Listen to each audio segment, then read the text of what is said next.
So here we begin. We're just shimming out the door jamb so it's center within the rough opening. We're starting putting on the shims on the hinge side jamb.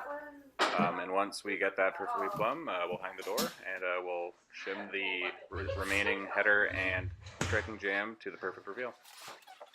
So I have a gauge block here that I'm butting against the jamb, and I have a laser, and where the laser meets the block, I'll write a pencil mark. And whenever I transfer that down along the jamb, I will shim out the jamb to align the pencil mark with the laser, and it'll be perfectly level. What do you think about that, Levi? Again, yeah, really just to reiterate, you're looking for the perfect reveal. All the way along, you striving for perfection here. And the laser really helps us dial in that Yeah. that perfection. And we put the level against the jamb just to verify that we are there's no gaps within the jamb and the straight edge of the level. Sorry. And then we just know we're dialed in. So you can see Charlotte, she's just prepping the door to hang on the jamb.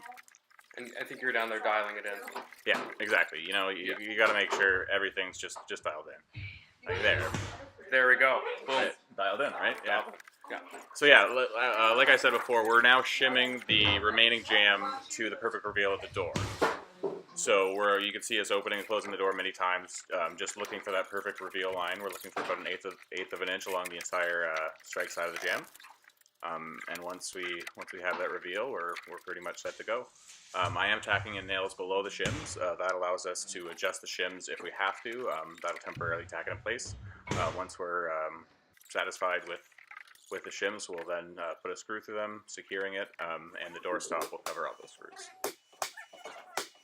Boom. You know, like it's a work of art, really, when it comes down to it. All right, let's see how we did. You had